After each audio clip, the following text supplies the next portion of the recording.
If you need someone to talk to today, please contact Crisis Services Canada by either calling them at 1-833-456-4566 all hours of the day. Or you can text them at 45645 at 4 p.m. to 12 a.m. Eastern Standard Time. Remember, you're not alone, and Crisis Services Canada is here to help. The FHN network is sponsored in part by Hoddle Services. If you're looking for a disc jockey, karaoke host, video jockey to videographer, our company can help. With over 20 years of experience, we would be happy to help with your special event within Ontario, Canada. You can contact us at 226-988-2895 or visit us at our website at hoddleservices.vpweb.ca. That's HODDLE Services. We look forward to hearing from you and helping with your special event.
Yes, that's right. It's Lock It Up Sportstalk, ASTV, and Fine Soul Network. My name is Logan Lockhart. We do it every Tuesday, 1 p.m. Eastern.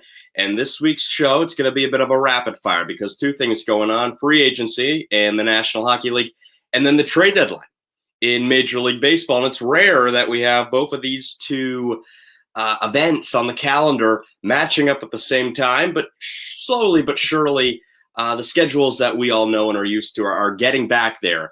And, of course, the NHL will start in October, and that will be a normal start. And free agency next year should be on July 1st.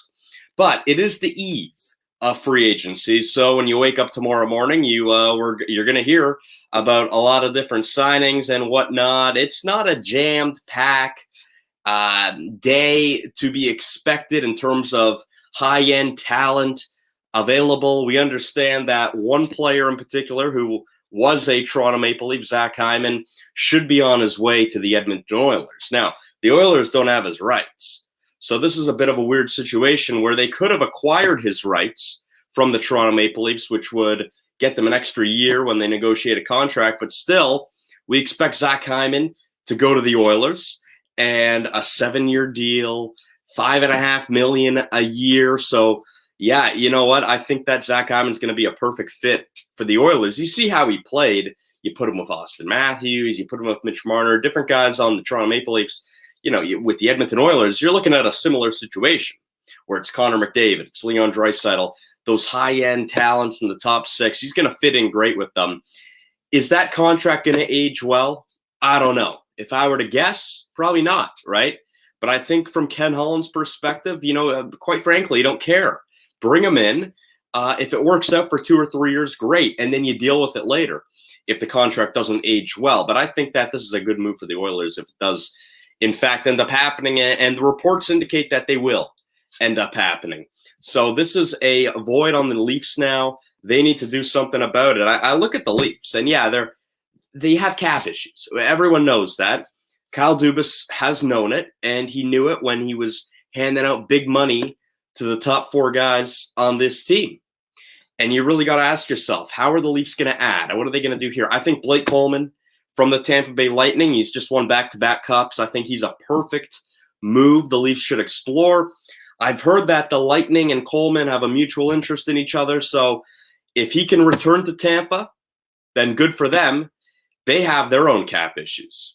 And it is a lot more serious and substantial than you can describe the Leafs' cap problems. But it is the eve of free agency. And as we wrap up the show as well later on, I'm going to get to the MLB trade deadline, and I'm going to look at it from a Blue Jays perspective, because I'll give you a quick synopsis here.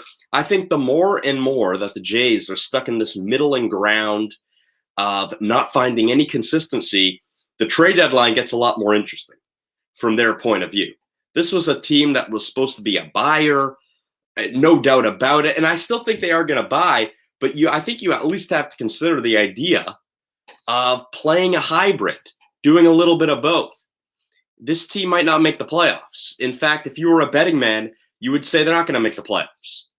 So in that case, why would the Jays give up assets, future assets, for guys, unless they have a year of control? The Jays can't go after any rentals. I think that's understood. But back to the hockey here, and we'll do a whole deep dive of free agency before we get into the Jays situation. I think there's a number of intriguing teams to watch tomorrow as we get into free agency, and the obvious one is Seattle. You know, Seattle had a very, very conservative expansion draft. They did not go down the path of Vegas, where Vegas seemingly made a trade of almost everyone in the NHL when they entered the league, and they collected asset after asset, and they were set up relatively well. Now, Seattle, they didn't do anything in terms of acquiring assets to take a certain player. They didn't really do any of that.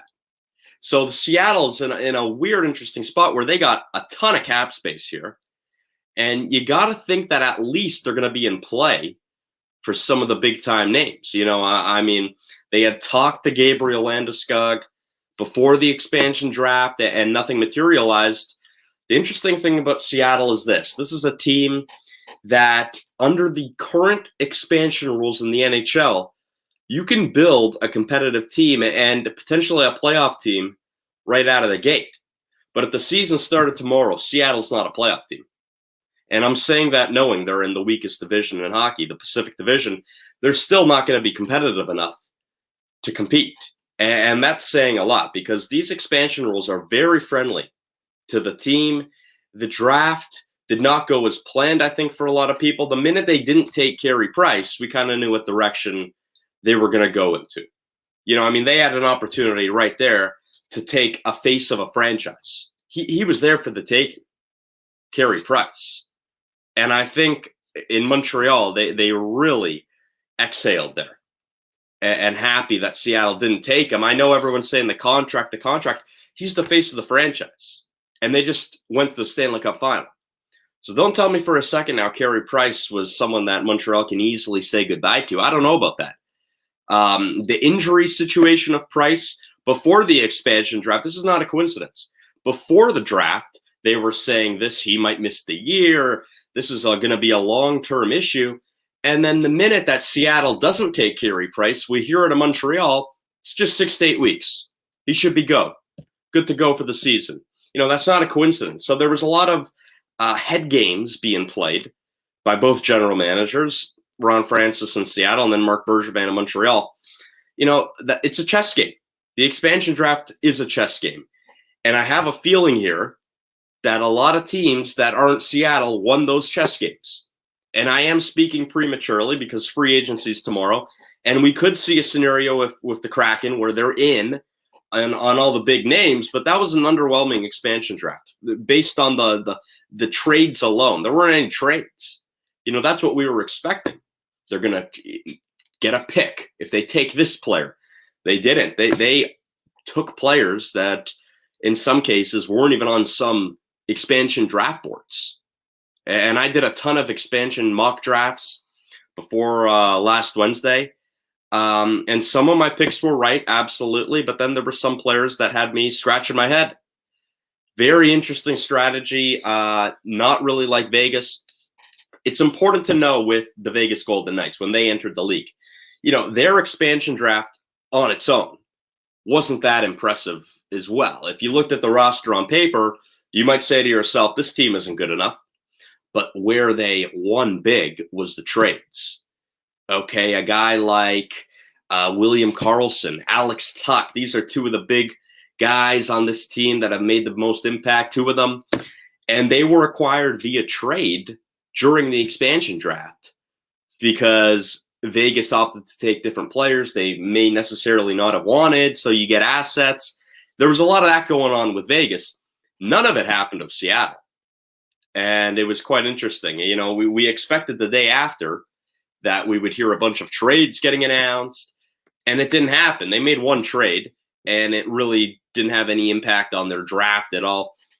It was a head scratcher, but I'm holding out hope here that the Kraken are going to be a big player, and I think they're definitely one of the most intriguing teams tomorrow. I think Calgary is another. Let's go and stay on the West with the Flames.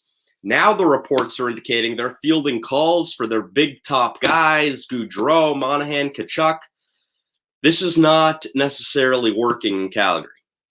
Okay, you saw in 2019 with the Flames, they had a real good team, a great regular season, the best record in the West.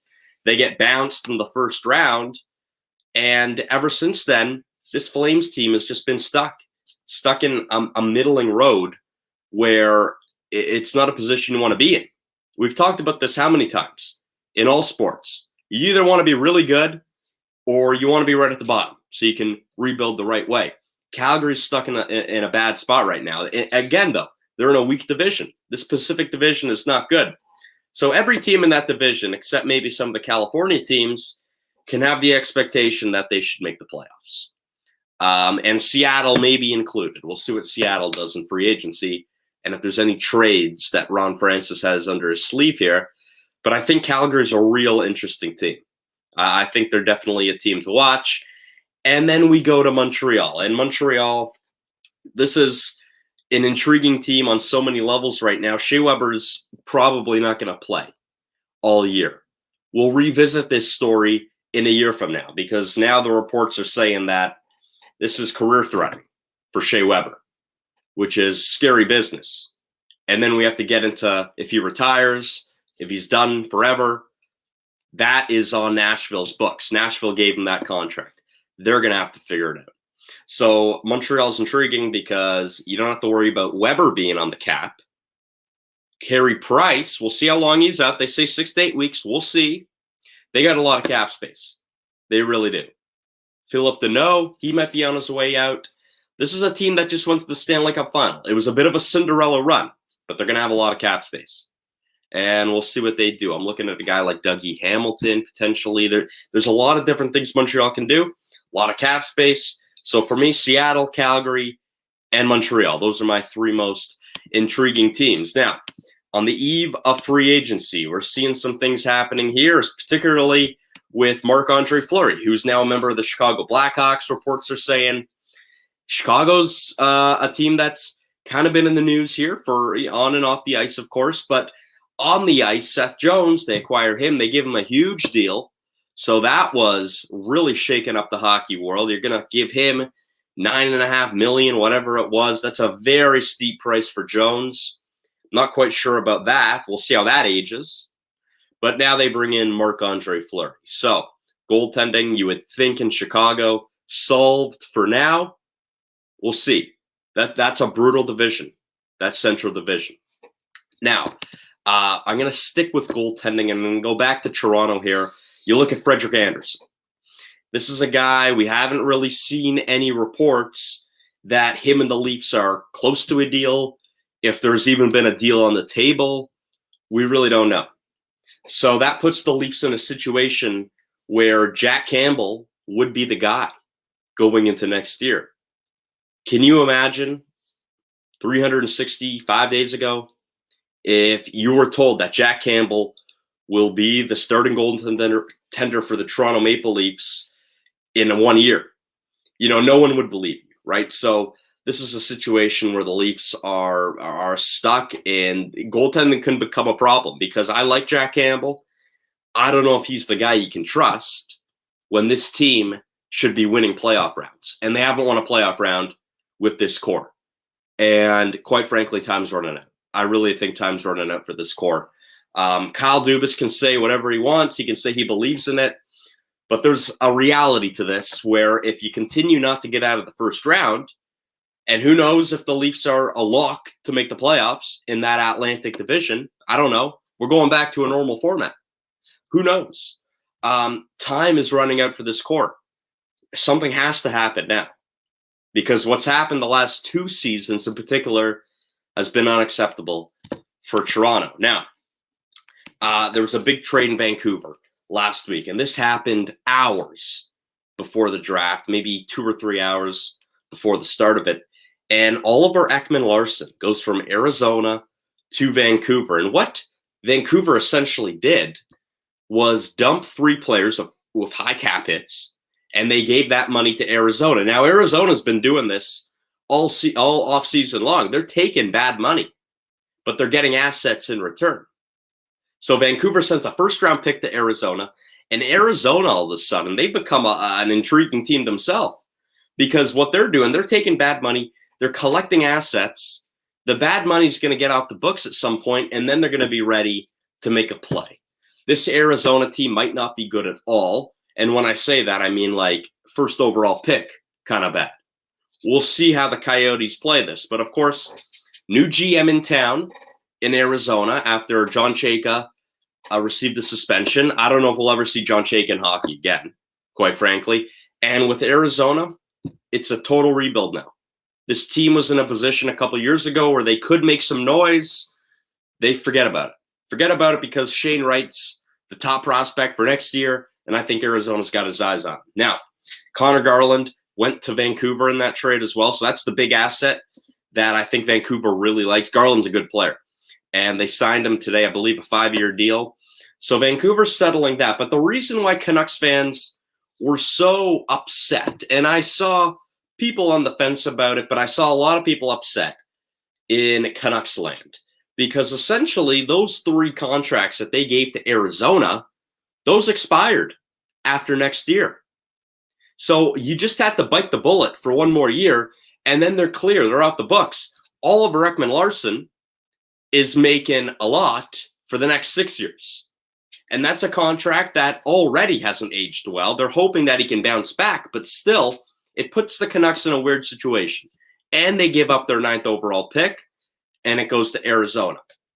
It was a curious move by Jim Benning. I feel like Benning in Vancouver, Ken Holland in Edmonton, these are 2 guys that are just kind of going for it. And if they see something, they're not going to overthink it. They're going to do it because time is running out. And this is the point I'm making about the Toronto Maple Leafs. We can sit here in Toronto all day long and say, this core, I believe in it, I believe in it.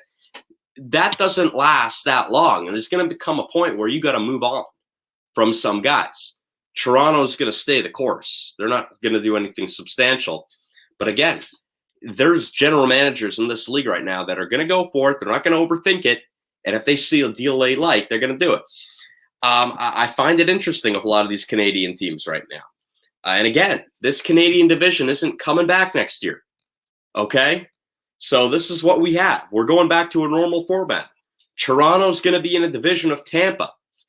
Self-explanatory. Florida's really good. Florida just picked up Sam Reinhart from Buffalo now. Florida's going to be a bit of a problem, I think. Montreal just went to the Stanley Cup final. There are teams now that the Leafs got to compete with. Boston. It's not last year, ladies and gentlemen. Last year was a weak Canadian division. It really was. And times are changing. And I think that the Leafs are going to be stuck in a bit of a rout here. And I think it's with the salary cap too. Not much you can do. They got their hands tied. And with eve of free agency, and we're going to see tomorrow, again, you know my 3 most intriguing teams, Seattle, Calgary, Montreal. Watch out for those teams. And, of course, Edmonton already seems to be making a splash with Zach Hyman, which Toronto's got to replace somehow. And we'll see how they do it. You know, Zach Hyman, when he originally came to Toronto, he was traded from the Panthers to the Leafs. You know, it was seen as a cheaper guy that can fill in your bottom 6. He blossomed into so much more, and he was a very important player for the Leafs, and I hope that people understand that the subtraction of Zach Hyman can hurt the Leafs in a lot of different ways. Let's go to Major League Baseball. The Toronto Blue Jays, they have this series in Boston right now. There's 3 games left in this series. They lost last night. These 3 games are going to lead up to the trade deadline. Trade deadline is on Friday. And hypothetically, let's say the Blue Jays lose the next 3 games here. What do you do at the trade deadline? Because if they lose the next 3 games, I'm sorry. I don't know if a playoff position is that realistic. I look at the standings, and they're in the mix for the wild card. Yeah, that's true. You can almost throw the division out the window here. It's going to take a huge run for the Blue Jays now to even be in the division talks. It's not going to happen. So you got to look at the wild card. You're chasing Oakland. You got to surpass the Yankees at one point. The Mariners are playing real good baseball. So those are the three teams that Toronto's got to reach at one point. But they're not doing it. They're not getting any consistent pitching out of the bullpen. It's been the problem all year. They went out and got two relievers. They already did that.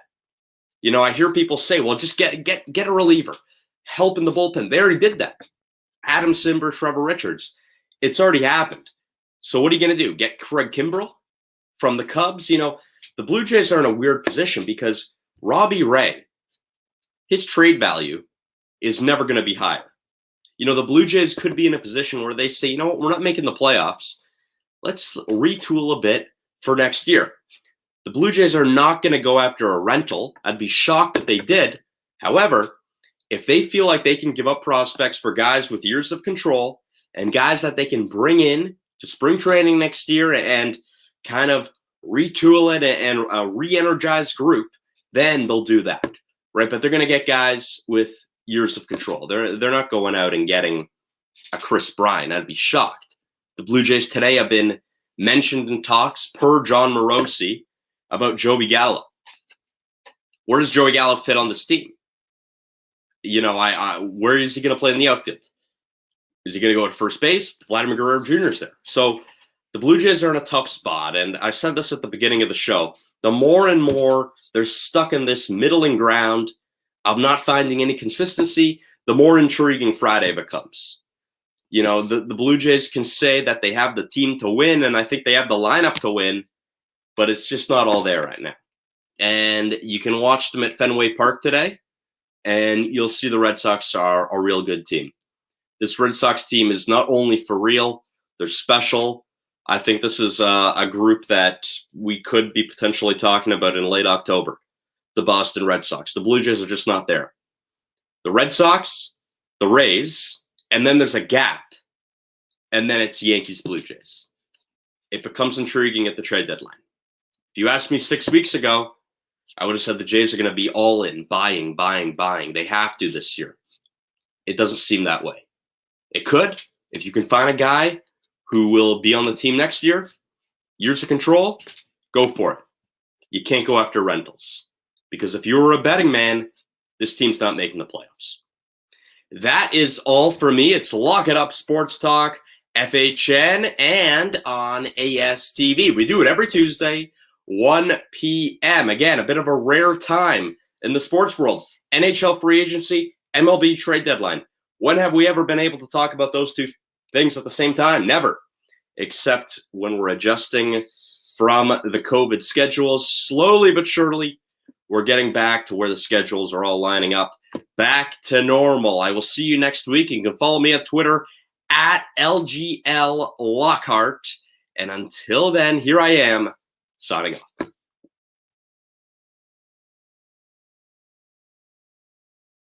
Make sure to check out our past shows from previous weeks on our YouTube, Facebook, or Mixcloud channels. You can always catch up on podcasts while checking out our FHN Network channel on YouTube or Facebook.